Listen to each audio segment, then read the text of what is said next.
Freedom. মৃত্যু কার আছে? শরীরের। চৈতন্যের মৃত্যু নেই। জন্ম শরীরের, বার্ধক্য শরীরের, মৃত্যু শরীরের। চৈতন্যের জন্মও নেই, বার্ধক্য নেই, মৃত্যুও নেই। এর মধ্যে অনেক বিচার আছে, আমি ওর মধ্যে ঢুকছি না। মান অপমান, বিরক্তি, দুঃখ, কষ্ট কার আছে? মনের আছে, চৈতন্যের নয়। চৈতন্য যদি আমি দেখি তখন ঠাকুরের মতন বলতে পারবো যে ও শালা ধরে নিয়েছে। ওখানে ঠাকুর কখনো বলছেন না যে শরীরের কষ্ট হচ্ছে না। মুমুক্ষানন্দজি মহারাজ কখনো বলছেন না যে আমার শরীরে কষ্ট নেই। ঠিক বলেছ, শরীরে কষ্ট আছে, আমার কষ্ট নয় সেটা। উনি ভক্তির ভাষায় বলছেন, ভগবান কষ্ট দিচ্ছেন না আমাকে।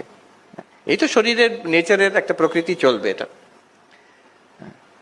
তারপরে আমি যখন বুঝলাম আমি চৈতন্য, তারপরে কি হবে?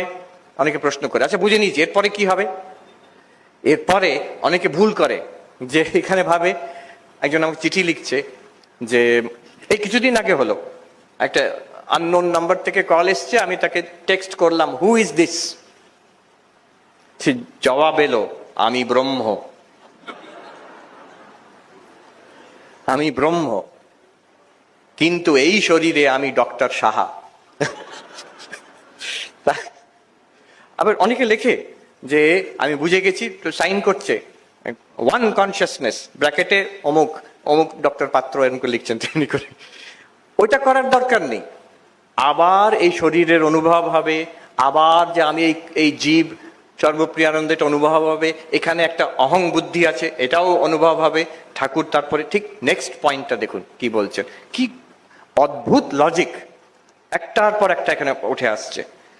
বলছেন এই আমি যাবার নয়, জ্ঞান হয়ে গেল, তারপরে আবার এই শরীরটা থাকবে, এই শরীরের মধ্যে আমি বোধ থাকবে, এবং এই শরীরে যা সমস্যা সব একই থাকবে, বায়োডেটা একই থাকবে।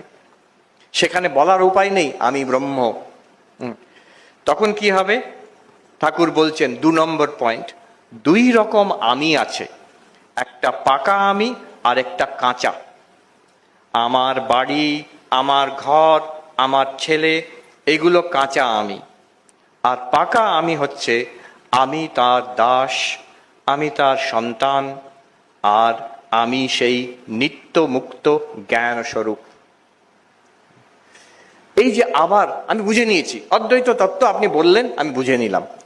এবার এখনো তো সেই একই অনুভব চলছে, এই শরীরটা আছে, এই আমি বোধ আছে। আমি একটা এই আলোর মতন চৈতন্য হয়ে বাষ্পের মতন উড়ে গেলাম, তা তো নয়। এই ঠিক যেমন জীবন চলছিল তেমনই চলবে। উত্তরাখণ্ডের সাধুরা বলে, জ্ঞান কহি তোড় ফোড় নেই করতা হে মহাত্মা জি। জ্ঞান হলে কিছু ভেঙে